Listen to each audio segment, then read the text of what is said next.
Kære folk på Færøerne, fri cannabis nu. Jeg hilser jer og ønsker jer en god ryger til jeres 420 arrangement i Tórshavn, eller havn, som I kalder det. Jeg sender en hilsen til jer fra Christiania, hvor jeg sidder nu. Vi ønsker jer alle sammen et grønnere Færøerne. Jeg er glad for de hampefrø, vi har sendt til jer.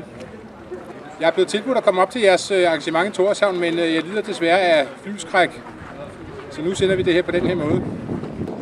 Når man søger på ordet cannabis fra Færøerne, så kommer der ikke særlig meget frem. Men der kommer en lille smule.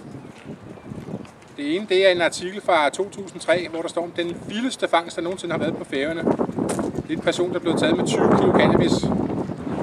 Så er det, vi sidder og griner det her, fordi 20 kilo, det er jo under, hvad der bliver solgt på en halv dag i Pusher Street på Christiania. Så vil jeg sige, at Hampepartiet i Danmark synes, det er fantastisk, at der kommer et færøsk hampeparti.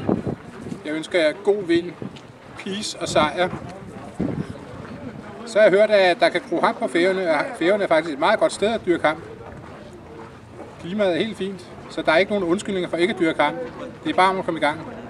Så har jeg hørt, at en af grundene til, at der er meget hårde straffe på Færøerne i forhold til Danmark, selvom der er samme lov, det er fordi, de siger, at det er et meget lille og isoleret samfund, og de er meget sårbare over for folk bruger stimulanser. Men så er det, jeg siger, så er det jo netop, at I skal have fri cannabis, fordi alkohol, det er jo rigtig farligt. Jeg har aldrig selv været på Færøerne, men min afdøde fader, han var på Færøerne i slutningen af 1960'erne, og han mødte flere kendte kulturpersonligheder fra Færøerne. Og de havde alle sammen voldsomme problemer med alkohol. Så helt ærligt, tag og frigiv cannabis altså. Cannabis er bedre end alkohol og diverse piller og alt muligt mærkeligt. Cannabis er rent faktisk medicin. Selv i Bibelen anbefales cannabis. I første Mosebog, der står der, at Herren skabte alt, hvad der var grønt.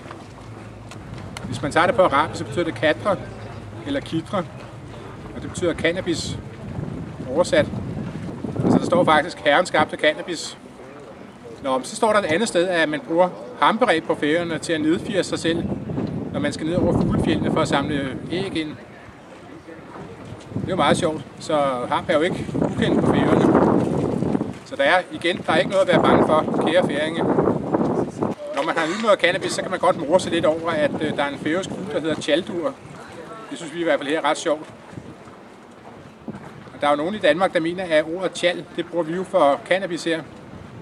Ja, det kommer faktisk fra en færøsk ting, fordi at i slutningen af 60'erne, da der sejlede en båd fra Tórshavn til Danmark, det var et skib, der hed Tjaldur, og det lagde til nede i Københavns Havn ved nogle parkhuse. Og der holdt nogle hippier til, og de nød cannabis. Og så har de døbt cannabis tjal, fordi båden kom ind der.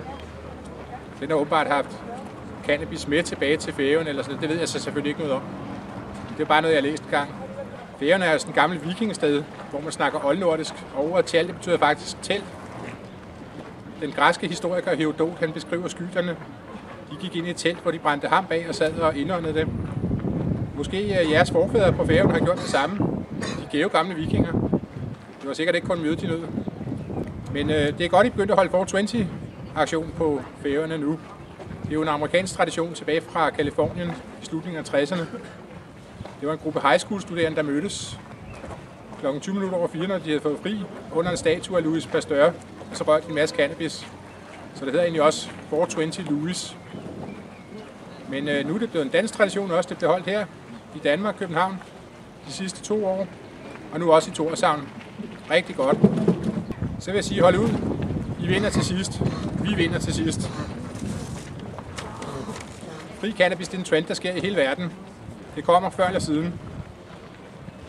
Det er senest kommet i de 2 amerikanske stater, Colorado og Washington, hvor man har frigivet cannabis fuldstændig. Og i flere stater er det frigivet til medicinsk brug.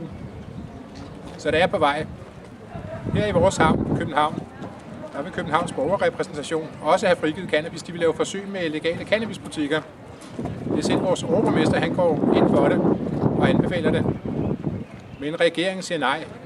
Og Helle Thorning, vores statsminister og vores justitsminister Morten Bødskov, det er så forfærdeligt og så åndssvagt. Men de kan ikke holde skattelsen, det er på vej.